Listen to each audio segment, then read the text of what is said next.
Hi and welcome everyone. इस particular session में यार हम लोग बात करेंगे डीबी कॉन्फ़िगरेशन के बारे में, जो कि आपको एप्लीकेशन डॉट प्रॉपर्टीज़ में करना है। तो लास्ट सेशन में मैंने आपको बताया हुआ था कि आपने एक टास्क नाम से एक एंटिटी बनाई हुई है, और उस एंटिटी के अंदर हमने बेसिकली देखा हुआ था कि यार कैसे हमें डेटाबेस की कुछ सेटिंग्स करना पड़ती हैं, कुछ एनोटेशंस यूज़ करना पड़ते हैं, ताकि जैसे ही आपका डेटाबेस बनेगा तो ऑटोमेटिकली डेटाबेस के अंदर table creation and everything will be done by the Pozzo level itself, right. तो यहाँ पे देखो कुछ कॉन्फ़िगरेशन आपको करना पड़ेगा यार, उसके बारे में मैं आपको बता देता हूँ। तो एप्लीकेशन डॉट प्रॉपर्टीज़ नाम की जो फाइल है, उसमें आपको डीबी कॉन्फ़िगरेशन और एक हाइबरनेट प्रॉपर्टीज से रिलेटेड कॉन्फ़िगरेशन करना पड़ता है। मैं आपको सजेस्ट ये करूँगा कि यार ये जो मैंने आपको यहाँ पे दिखाया हुआ है, आप इसको बेसिकली यहाँ पे वीडियो को पॉज करो और इस पर्टिकुलर कोड को आप आपके एप्लीकेशन डॉट प्रॉपर्टीज़ के अंदर लिख लो, right. You can pause me here itself and then will talk about this particular thing.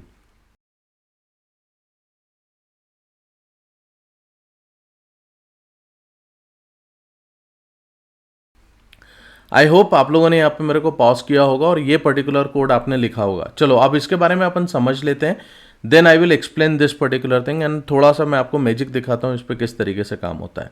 तो देखिए यहाँ पे आप क्या करेंगे, spring dot data source dot URL जो है ये आपका रिप्रेजेंट करता है डेटाबेस को, जो आप डेटा माई एसक्यूएल के अंदर आप बनाने वाले हो।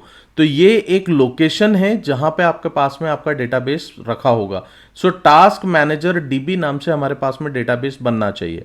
अब देखो यहाँ पे मैंने एक चीज आप लोगों के लिए करके दी है गाइस, कि इनकेस अगर आपने टास्क मैनेजर डीबी नाम से नहीं बनाया होगा, आप आपकी एप्लीकेशन को रन करना, ये जो एक फ्लैग इसमें लगा हुआ है create database if not exist true करके जो मैंने ऐड कर दिया है, इससे क्या होता है बेसिकली कि डेटाबेस ऑटोमेटिकली क्रिएट हो जाएगा, राइट। जैसे हमारे पास में टेबल्स और ये सारी चीजें ऑटोमेटिकली हाइबरनेट में क्रिएट होने वाली हैं, यहाँ पे आपके पास में डेटाबेस ऑटोमेटिकली क्रिएट हो जाएगा। तो ये पर्टिकुलर चीज हम लोग यहाँ पे ऐड कर रहे हैं। दूसरा यहाँ पे देखो, मेरे जो डेटाबेस रहेगा या जो माई एसक्यूएल जो मैंने इंस्टॉल किया होगा, उस टाइम पे जो भी इसका यूजर नेम एंड पासवर्ड मैंने सेट किया हुआ था, वो आपको दूसरी एक प्रॉपर्टीज होती है spring dot data source user name, यहाँ पे आप यूजर नेम ऐड करो, पासवर्ड होता है पासवर्ड ऐड कर दो, और फिर इसके अलावा spring dot data source driver class name होता है, जिसके अंदर हम बेसिकली ये वाला ड्राइवर यूज कर रहे हैं। तो मेरी मशीन के ऊपर ड्राइवर ये है। आपको कैसे पता चलेगा कि यार कौन सा ड्राइवर यूज करना है, तो मैं आपको सजेस्ट यही करता हूं कि आप MySQL का लेटेस्ट वर्जन डाउनलोड करो आप आपकी मशीन के ऊपर, and just do this particular thing guys. आपके पास में ये चीज होना चाहिए, राइट। आप यही वाला आप वर्जन आप यूज करिएगा और इसके हिसाब से आप काम कर सकते हैं। नेक्स्ट आप देखो, आपको हाइबरनेट की कुछ प्रॉपर्टीज लगती हैं। तो जैसे spring dot JPA properties dialect जो है, हम डायलेक्ट यूज कर रहे हैं MySQL 8 डायलेक्ट, ठीक है। तो आप और हाइबरनेट डायलेक्ट MySQL 8 डायलेक्ट आप यूज करिएगा। आप जब इसको यूज करने के लिए जाओगे तो आपको MySQL डायलेक्ट भी मिलेगा, इसके अलावा कुछ दूसरे भी मिलेंगे, बट एक्चुअली जो डेटाबेस हम लोग यूज कर रहे हैं उसके साथ में MySQL 8 डायलेक्ट का हम लोग यूज करने वाले हैं। देन ये जो प्रॉपर्टी होती है, ये प्रॉपर्टी क्या काम करती है गाइस, ये जो इसको DDL ऑटो प्रॉपर्टी बोला जाता है। तो यहाँ पे जब आप आपकी एप्लीकेशन को बनाओगे गाइज, और अगर आपने ये प्रॉपर्टी अपडेट करके रख रखी है, तो जो भी आप डेटाबेस में ऐड कर रहे हो वो हर टाइम आपके पास में ऐड होता जाएगा। ऐसा नहीं होगा कि आपका डेटाबेस ड्रॉप होके वापस से आपका ये टेबल स्ट्रक्चर और ये सब चीज़ें बन रही हैं।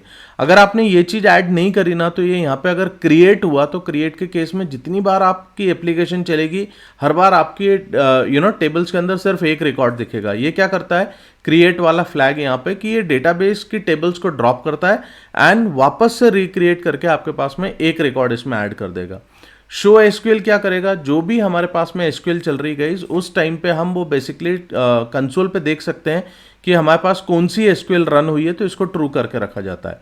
जब आप प्रोडक्शन एनवायरनमेंट में जाओगे, तो प्रोडक्शन एनवायरनमेंट में ये जो शो एसक्यूएल है इसको अपन फॉल्स कर देंगे। सो ये कुछ सेटिंग्स होती हैं जो एप्लीकेशन डॉट प्रॉपर्टीज नाम की फाइल के अंदर आपको देखने को मिलेंगी। तो मैंने यहाँ पे क्या करा हुआ है, मैंने सेम यही वाली सेटिंग्स देखिए आप यहाँ पे, मैंने एप्लीकेशन डॉट प्रॉपर्टीज में सेम यही सेटिंग्स मैंने करके रख रखी हैं। अब आप देखो यहाँ पे क्या होगा गाइज, ये जो MySQL मैंने ओपन किया हुआ है, अब आप देखो एक चीज़ मैं आपको दिखाता हूँ। ये मेरा प्रीवियस है जो मैंने लास्ट टाइम चलाया हुआ था।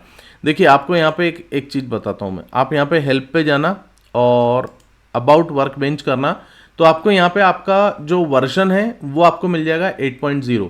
अब आप 8.0 के हिसाब से आप इंटरनेट पे सर्च कर सकते हो कि यार कौन सा डायलेक्ट मेरे को लगता है, तो वो डायलेक्ट आप इसमें यूज़ कर लेना। अब आप देखो यहाँ पे मैंने अभी कोई टास्क मैनेजर ऐप नाम से कोई मेरे पास में एप्लीकेशन या कुछ अभी मेरे पास में डेटा है नहीं, राइट, कोई भी डेटाबेस मेरे पास में नहीं है। अब आप देखो मैं क्या करूंगा, जब मैं अपनी एप्लीकेशन को रन करता हूं, see this thing very carefully guys, what is going to happen now.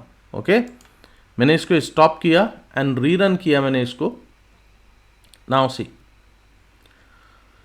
आपकी एप्लीकेशन चल रही है, एक बार इसको फिनिश होने देते हैं and then you will understand what is going to happen.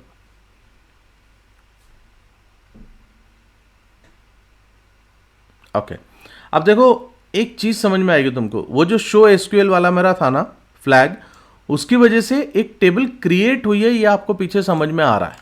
Getting my point, ये पर्टिकुलर डेटाबेस में डेटा हमारा क्रिएट हो रहा है, ये टेबल हमारी क्रिएट हो रही है ऑटोमेटिकली, और डेटाबेस भी ऑटोमेटिकली क्रिएट हो गया गाइस। देखो यहां पे आओ, यहां पे रिफ्रेश करो, अभी देखो तुम्हें एक चीज दिखाता हूं, ये टास्क मैनेजर डीबी नाम से डेटाबेस मैंने नहीं बनाया, बट ये टास्क मैनेजर डीबी नाम का डेटाबेस अपने आप क्रिएट हो गया if it is not existing.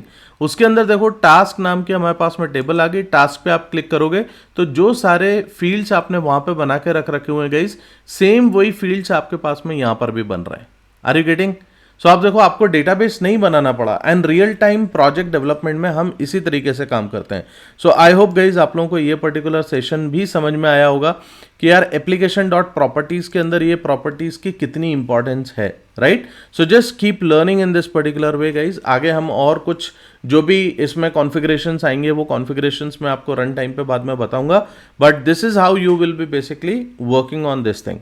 सो आपको ये एप्लीकेशन डॉट प्रॉपर्टीज भी समझ में आई होगी। आई होप आप इन सारी चीज़ों को इंप्लीमेंट करो और आपकी एप्लीकेशन रन करो। ओके, चलो, thank you very much, will be meeting in to the next session. Bye bye.